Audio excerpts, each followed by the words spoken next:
السلام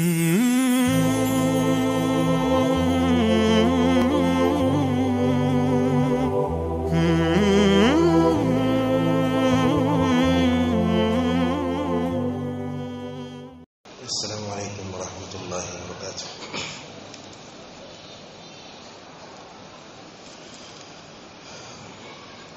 وابو ہریرہ رضی اللہ عنہ قال رجل یا رسول اللہ ان فلانة يذكر من كثرة صلاتها وصدقتها وصيامها غير أنها تؤذي جيرانها بلسانها قال عليه الصلاة والسلام هي في النار قال يا رسول الله فإن فلانة يذكر من قلة صيامها وصدقتها وصلاتها وإنها تتصدق بالأسوار من الإخت ولا تؤذي جيرانها بلسانها فقال هي في الجنة رواہ احمد و ابو داود و صححہ الالبانی فی صحیح الترغیب۔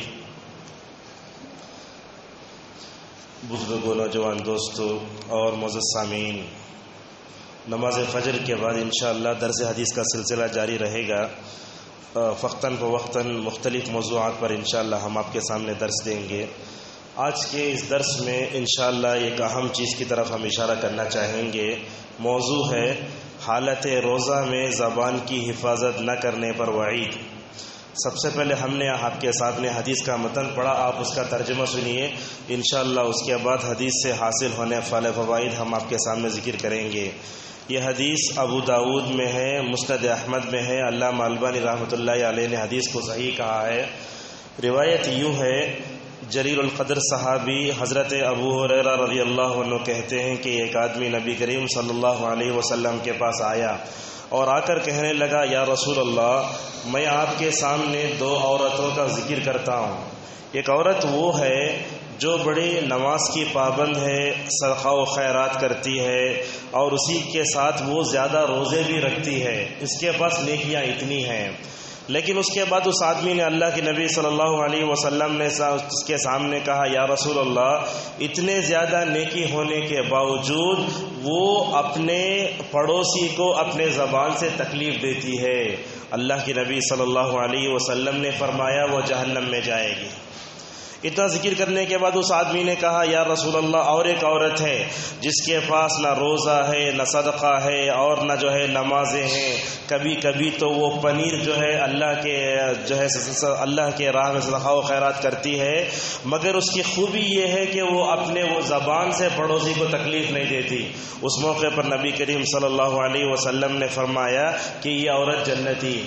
لہٰذا اس حدیث سے ہمیں معلوم ہوا کہ آدمی کے پاس روزہ ہے، زکوٰۃ ہے، صدقہ و خیرات ہے، لیکن اس کے باوجود اگر وہ اپنے پڑوسی کو تکلیف دیتی ہے تو اس کی ساری نیکیاں ہو سکتی ہیں برباد ہو جائیں۔ معزز حاضرین، اس حدیث سے ہمیں کیا باتیں معلوم ہوتی ہیں؟ اس حدیث سے ہمیں سب سے پہلی یہ بات معلوم ہوتی ہے کہ شریعت نے جہاں ہمیں روزہ رکھنے کا حکم دیا، وہیں یہ بھی بتایا کہ روزے کی حفاظت کیسے کرنا چاہیے۔ ایک بات تو یہ، دوسری بات ہمیں اس حدیث سے یہ معلوم ہوتی ہے روزہ رکھنا صرف جو ہے فجر صادق سے لے کر غروب شمس تک بھوکے رہنے کا نام نہیں، جیسا کہ ہم سمجھتے ہیں۔ روزے کا مطلب یہ ہوا کہ روزہ رکھے تو کوئی بھی کھانے پینے والی چیز منہ کے راستے سے نیچے نہ جائے، ساتھ میں بندہ جو ہے اپنے آپ کو فاحشات سے روکے، اور اسی کے ساتھ ساتھ ہمارا پورا بدن بھی روزہ رکھتا ہے، جیسا کہ جابر رضی اللہ عنہ کہتے ہیں کہ زبان کا روزہ یہ ہے کہ میں بکواس نہ کروں، ہاتھ کا روزہ یہ ہے کہ میں غلط چیز نہ لکھوں، پیر کا روزہ یہ ہے کہ میں غلط چیز کی طرف چل کر نہ جاؤں۔ لہٰذا روزہ صرف جو ہے بھوکے پیاسے رہنے کا نام نہیں ہے، ہم جب روزہ رہتے ہیں تو ہمارا پورا جسم مکمل طور پر روزہ رکھتا ہے۔ معزز حاضرین، اس حدیث سے دوسری بات یہ معلوم ہوتی ہے حالت روزہ میں بندے کو چاہیے کہ وہ اپنے زبان کی خاص طور پر حفاظت کرے۔ اور آپ کو معلوم ہے حضرت ابوبکر صدیق رضی اللہ عنہ کبھی صحابہ کے درمیان میں آتے اور اپنی زبان کو پکڑ کر ایسے کہتے، اے صحابہ کی جماعت، دیکھو اگر دنیا میں کوئی چیز انسان کو ہلاک کر سکتی ہے تو اس کی زبان۔ اپنی زبان کو پکڑ کے کہتے کہ کوئی چیز اگر مجھے ہلاک کر سکتی ہے تو وہ زبان ہے. اسی لیے متفق علیہ روایت ہے، آپ صلی اللہ علیہ وسلم نے فرمایا اگر تم روزہ رکھو تو اپنی زبان سے فحش باتیں نہ کرو. خصوصاً نوجوان طبقے سے ہم کہنا چاہیں گے روزہ رکھ کر فلمی ستاروں کے بارے میں، ان کے بایو ڈیٹا، کرکٹ، اس طرح کی کوئی چیزیں ہیں، روزے دار کو ان تمام سے مکمل پرہیز کرنا چاہیے. اسی طریقے سے آپ صلی اللہ علیہ وسلم نے فرمایا روزہ رکھ کر چیخنا بھی نہیں چاہیے زیادہ. جیسا آپ جانتے ہیں ہم جس نبی کے امتی ہیں، ہمارا نبی ایسا تھا کبھی اس نے آواز بلند نہیں کی. اللہ کے نبی صلی اللہ علیہ وسلم بغیر سبب کی آواز کو بلند نہیں کرتے تھے. اسی طریقے سے اسی متفق علیہ حدیث میں آپ نے فرمایا اگر تم روزے دار ہے، سامنے والا تم کو گالی دے رہا ہے یا تم کو مارنے آتا ہے، تم کہو میں روزے دار ہوں. معزز حاضرین، اسی طریقے سے اللہ کے نبی صلی اللہ علیہ وسلم اور ایک دوسرے سے فرماتے ہیں اگر کوئی آدمی روزہ رکھے، جھوٹ بات کہتا ہے، جھوٹی گواہی دیتا ہے، جہالت پہ اتر آتا ہے، اس کا بھوکے پاسے رہنے کے علاوہ اور کوئی چیز نہیں ہے. معزز حاضرین، ہم آج کے اس زمانے میں کھانے پینے سے اپنے آپ کو روک کر بڑا کمال سمجھتے ہیں. بات یاد رکھو یہ روزہ نہیں ہے. جب تک کہ ہمارا پورا جسم روزہ نہیں رکھتا اس وقت تک جو ہے ہم روزے گویا کہ ہم نے روزے کے معنی مفہوم کو نہیں سمجھا. اس حدیث میں غور کریں، ایک عورت کے پاس نماز، روزہ، زکوٰۃ، صدقہ سب ہے، لیکن چونکہ اپنی زبان سے وہ پڑوسی کو تکلیف دیتی ہے اس لیے اس کا پورا عمل تباہ و برباد ہو سکتا ہے. ایک عورت ایسی ہے جو اپنے زبان سے پڑوسی کو تکلیف نہیں دیتی مگر اس کے پاس نہ جو ہے نماز ہے، نہ روزہ ہے، کچھ نہیں ہے، لیکن اس کے باوجود جنت میں جائے گی. غور کریں، ایک آدمی جب اللہ کے نبی صلی اللہ علیہ وسلم کے پاس آیا، اگر وہ چاہتا تو مردوں کے بارے میں بتا سکتا تھا، لیکن اس نے عورت کے بارے میں بتایا. اس حدیث سے خود معلوم ہوتا ہے کہ مرد کی زبان سے بڑھ کر عورت کی زبان زیادہ چلتی ہے. آج آپ دیکھتے ہیں خلا کا موقع، طلاق کا موقع، ازدواجی زندگی میں اختلافات یہ کیوں ہو رہے ہیں؟ اس لیے کہ یہ عورت کی زبان جب تیزی سے چلنے لگتی ہے اس وقت جو ہے مرد کی جو غیرت کی جو ہے مکمل طور پر جو ہے زیادہ ہو جاتی ہے. معزز حاضرین، اسی طریقے سے اس حدیث کو پڑھنے سے اور ایک بات ہمیں معلوم ہوتی ہے کہ روزے دار مرد ہو یا عورت ہو، بوڑھا ہو، بچہ ہو، کوئی بھی ہو، اس کو اپنی زبان کو ہمیشہ لگام دینا چاہیے. آج ہم دیکھتے ہیں کہ ہم زبان کا بے لگام استعمال کرتے ہیں، خصوصاً تجارت کرنے والے افراد رمضان میں اپنی زبان کی مکمل طور پر حفاظت کریں، جھوٹ نہ بولیں، گالی گلوچ نہ کریں، زور سے بات نہ کریں.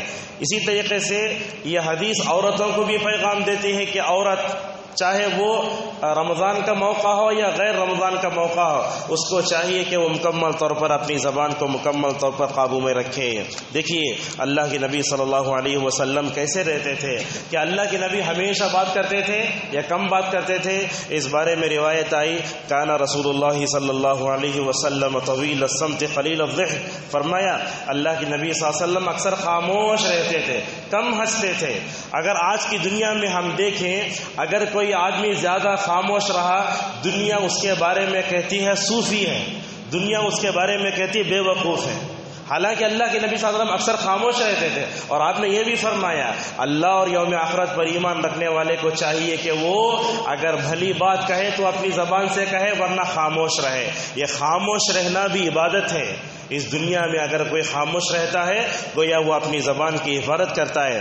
معزز حاضرین، عقبہ بن عامر رضی اللہ عنہ رسول اکرم صلی اللہ علیہ وسلم کے پاس آئے اور آ کر کہنے لگے یا رسول اللہ آپ مجھے بتائیے کہ نجات کس چیز میں.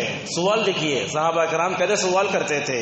عقبہ بن عامر رضی اللہ عنہ کہتے ہیں اللہ کے نبی صلی اللہ علیہ وسلم کے پاس آ کر میں نے کہا یا رسول اللہ نجات کس میں ہے؟ آپ نے ایک مختصر سی نصیحت کی، لمبی کوئی تقریر نہیں فرمائی. آپ نے کہا کہ اپنے زبان کو قابو میں رکھو، اسی میں تمہارے لیے نجات ہے. اور آج کے دور میں جبکہ فتنہ ہر طرف ہے، سوشل میڈیا آ گیا ہے، یہ واٹس ایپ، یہ تو ہے فیس بک، یہ چیزیں ٹویٹر وغیرہ کی چیزیں آ گئی ہیں، انسان بغیر تحقیق کیے میسیجز کو شیئر کرتا چلا جاتا ہے. اپنے ہاتھ کو بھی کنٹرول میں رکھو، اپنی زبان کو بھی کنٹرول میں رکھو، اور خصوصاً فتنوں کے دور میں اپنے زبان کو قابو میں رکھنا انسان کی اسی لیے نجات ہے. معزز حاضرین، اس حدیث سے اور ایک بات معلوم ہوئی، پڑوسی کو تکلیف دینا گناہ کبیرہ ہے. اللہ کے نبی صلی اللہ علیہ وسلم بیٹھے ہوئے تھے، آپ نے صحابہ کے سامنے کہا اللہ کی قسم وہ مومن نہیں ہو سکتا، اللہ کی قسم وہ مومن نہیں ہو سکتا، اللہ کی قسم وہ کامل مومن نہیں ہو سکتا۔ یہ اللہ کے نبی جملہ تین مرتبہ کیوں ارشاد فرما رہے؟ صحابہ نے پوچھا یا رسول اللہ وہ بدبخت کون ہے جس کا ایمان انکمپلیٹ ہے کہ اس کے بارے میں آپ بول رہے ہیں؟ تو آپ صلی اللہ علیہ وسلم نے اس موقع پر فرمایا جو اپنی زبان سے جو ہے اپنے پڑوسی کو تکلیف دیتا ہے گویا اس کا ایمان مکمل نہیں ہے۔ آج کے اس زمانے میں ہم دیکھتے ہیں کہ جہاں ہم اپنے پڑوسی کو تکلیف دیتے ہیں تو دیکھیں پڑوسی کون ہے۔ اسلامی شریعت کے نزدیک غیر مسلم پڑوسی کو تکلیف دینا بھی ہمارے لیے جائز نہیں ہے۔ اسی لیے ہمارے سلف صالحین پڑوسیوں کے بارے میں بڑا خیال کرتے تھے۔ ایک مثال دے کے ہم اپنی بات کو ختم کرتے ہیں۔ ایک بہت بڑے عالم دین تھے، ان کا نام تھا ابو حمزہ، بہت بڑے میٹھی زبان، جب بات کرتے تو ایسے معلوم ہوتا گویا شیریں زبان جو ہے شکر پڑ رہی ہے، ایسی زبان ہوتی۔ وہ ایک جگہ رہا کرتے تھے، بازو کا گھر جو ہے خرید و فروخت کے لیے آیا، بازو کا جو گھر تھا وہ خرید و فروخت کے لیے آیا، تو ایک آدمی نے گھر خریدنا چاہا، تو انہوں نے کہا کہ میں گھر نہیں بیچوں گا۔ کیوں نہیں بیچوں گا؟ اس لیے کہ میرے گھر کے بازو ایسا آدمی رہتا ہے جس کی زبان شیریں بیان ہے، جس کی زبان شیریں بیان ہے، میں اپنا گھر نہیں بیچوں گا۔ اس آدمی نے کہا اس کے بازو رہنے والے گھر سے اگر میں چاہوں تو جتنی تم رقم بولو گے اس سے دگنی رقم میں تمہارے لیے دینے تیار ہوں، کیا تم اس کے بعد تم جو ہے اپنا گھر دینے کے لیے تیار ہو جاؤ گے؟ وہ گھر کا مالک کہنے لگا تم مجھے اس رقم مکان کی رقم سے بڑھ کر دگنی رقم دینے کے لیے تیار کیوں ہو گئے ہو؟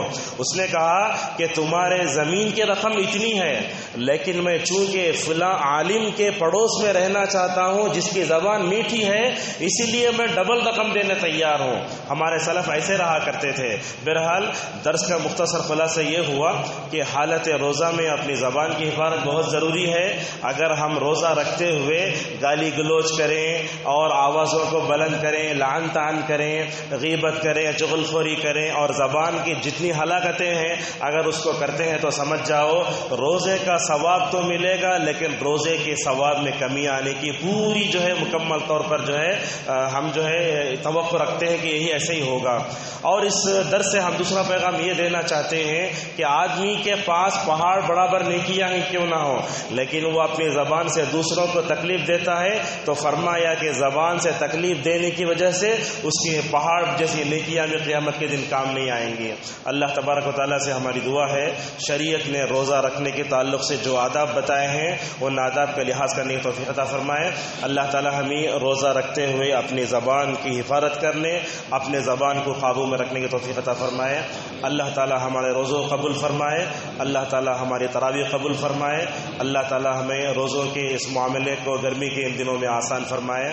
وآخر دعوانا الحمدللہ رب العالمین۔